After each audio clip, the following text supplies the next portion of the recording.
سامعین کرام، موت خاتمہ نہیں بلکہ ایک دروازہ ہے، دنیا سے برزخ کی طرف، فانی زندگی سے ہمیشہ کی زندگی کی طرف۔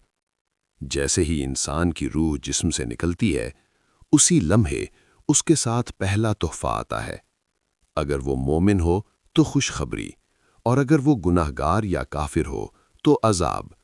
یہ پہلا تحفہ قیامت کے دن سے پہلے مل جاتا ہے، اور یہی اس کی قبر کی زندگی کا آغاز ہوتا ہے۔ نیک مومن کی موت، خوشخبری کا آغاز۔ محترم سامعین، جب ایک نیک مومن کی روح نکلنے کا وقت آتا ہے تو اس کے پاس اللہ کے فرشتے آتے ہیں، سفید چہروں والے، خوشبودار کپڑوں میں، جنت کی خوشبو کے ساتھ۔ نبی کریم صلی اللہ علیہ وسلم نے فرمایا، جب مومن کی روح نکلتی ہے تو آسمان سے ایسے فرشتے آتے ہیں جن کے چہرے سورج کی طرح روشن ہوتے ہیں، اور وہ جنت کا کفن اور خوشبو لاتے ہیں۔ مسند احمد۔ فرشتے مومن سے کہتے ہیں، یا ایتھا النفس المطمئنہ ارجعی الی ربک راضیۃ مرضیہ۔ ترجمہ: اے مطمئن جان، اپنے رب کی طرف لوٹا، تو اس سے راضی، وہ تجھ سے راضی۔ سورۃ الفجر 27 سے 28۔ یہی ہے مومن کا پہلا تحفہ، رب کی طرف سے خوشخبری۔ روح کا نکلنا، آرام سے یا تکلیف سے؟ نیک مومن کی روح ایسے نکلتی ہے جیسے مشک سے خوشبو، یا جیسے برتن سے پانی آرام سے بہہ جائے۔ لیکن گناہگار اور کافر کی روح ایسے نکلتی ہے جیسے کانٹوں والی شاخ کو گیلی اون سے کھینچا جائے۔ جسم پھٹ جاتا ہے، تکلیف ہوتی ہے اور روح چیخ اٹھتی ہے۔ یہ فرق ہی پہلا پیغام ہے کہ نیک کے لیے راحت ہے اور بدکار کے لیے ہولناک انجام۔ قبر کا پہلا منظر، باغ یا گڑھا؟ سامعین کرام، جنازہ اٹھا، لوگ دفن کر کے واپس لوٹ گئے، مگر اصل سفر اب شروع ہوا۔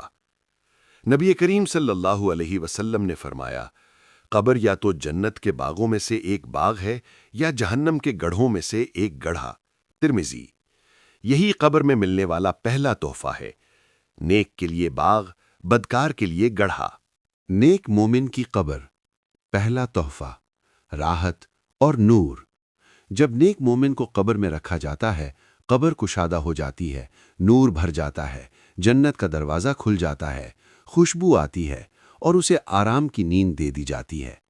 فرشتے اس سے کہتے ہیں، سو جا، ایسے جیسے دلہن سو جاتی ہے جسے اس کے گھر والے جگائیں گے۔ یہ ہے مومن کا پہلا تحفہ، سکون، نور، خوشبو اور گناہگار اور کافر کی قبر، پہلا تحفہ، عذاب۔ لیکن جو شخص اللہ کا منکر رہا یا گناہوں میں ڈوبا رہا، اس کی قبر تنگ ہو جاتی ہے، اندھیری ہو جاتی ہے، گرمی اور آگ سے بھر جاتی ہے، اور عذاب شروع ہو جاتا ہے۔ نبی کریم صلی اللہ علیہ وسلم نے فرمایا، کافر کی قبر اتنی تنگ ہو جاتی ہے کہ اس کی پسلیاں ایک دوسری میں داخل ہو جاتی ہیں۔ منکر نکیر کے سوال، پہلا امتحان۔ محترم سامعین، قبر میں سب سے پہلا امتحان ہوتا ہے سوال و جواب۔ دو فرشتے آتے ہیں، منکر اور نکیر۔ وہ پوچھتے ہیں، تیرا رب کون ہے؟ تیرا دین کیا ہے؟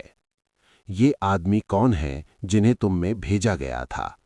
محمد صلی اللہ علیہ وسلم۔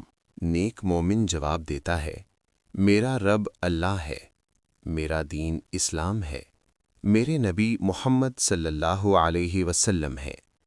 فرشتے کہتے ہیں، تو نے سچ کہا، اور قبر جنت کا باغ بن جاتی ہے۔ اعمال کی شکل، پہلا ساتھی۔ سامعین کرام، قبر میں انسان کے ساتھ صرف ایک چیز جاتی ہے، اس کے اعمال۔ نیک کے اعمال ایک خوبصورت انسان کی شکل میں آتے ہیں، خوشبو دیتے ہیں اور کہتے ہیں، میں تیرے نیک اعمال ہوں، میں تیرے ساتھ رہوں گا۔ لیکن بدکار کے اعمال بدصورت شکل میں آتے ہیں، بدبو دیتے ہیں اور کہتے ہیں، میں تیرے برے اعمال ہوں، میں ہی تیرا ساتھی ہوں۔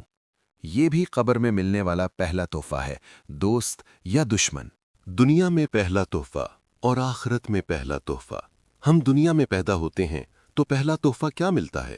ماں کی گود، دودھ محبت۔ اور جب دنیا سے جاتے ہیں تو پہلا تحفہ کیا ملتا ہے؟ یا تو رب کی رحمت یا اس کا عذاب۔ فرق صرف ایک ہے، دنیا کا تحفہ وقتی، آخرت کا تحفہ ہمیشہ کا۔ کون لوگ خوشخبری کے مستحق ہیں؟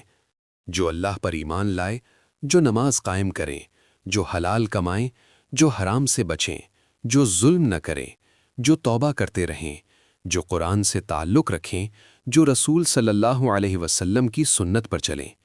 یہ وہ لوگ ہیں جن کے لیے موت کے بعد پہلا تحفہ خوشخبری ہے۔ کون لوگ عذاب کے مستحق ہیں؟ جو اللہ کا انکار کریں، جو نماز چھوڑ دیں، جو ظلم کریں، جو حرام کو حلال سمجھیں، جو توبہ نہ کریں، جو حق کو جان کر رد کریں، جو لوگوں کا حق ماریں، ان کے لیے پہلا تحفہ عذاب ہے۔ اللہ ہمیں محفوظ رکھے۔ ہم اپنا پہلا تحفہ کیسے بہتر بنائیں؟ نماز کو مضبوط پکڑ لیں، قرآن کو زندگی کا حصہ بنا لیں، حقوق العباد ادا کریں، حرام کمائی چھوڑ دیں، زبان کو جھوٹ، غیبت، گالی سے بچائیں، دل کو حسد، بغض، تکبر سے پاک کریں، روزانہ توبہ اور استغفار کریں، موت کو یاد رکھیں۔ اختتامی پیغام۔ محترم سامعین، قبر کے دروازے پر سب برابر ہیں، نہ دولت کام آئے گی، نہ رتبہ، نہ سفارش۔ وہاں صرف 3 چیزیں ہوں گی: ایمان، عمل اور اللہ کی رحمت۔ آج فیصلہ ہمارے ہاتھ میں ہے کہ ہمارا پہلا تحفہ کیا ہو، خوشخبری یا عذاب۔ اختتامی دعا۔ اے اللہ، ہمارا پہلا تحفہ اپنی رحمت بنا، ہمیں قبر کی تنگی سے بچا، ہمیں منکر نکیر کے سوالات میں کامیاب کر، ہمیں جنت کی خوشخبری عطا فرما، ہمیں ایمان پر زندہ رکھ اور ایمان پر ہی موت عطا فرما۔ اے اللہ، ہمیں اپنے نیک بندوں میں شامل فرما، ہمیں اپنی رضا نصیب فرما اور ہمیں جنت الفردوس میں نبی کریم صلی اللہ علیہ وسلم کا پڑوس عطا فرما۔ آمین یا رب العالمین۔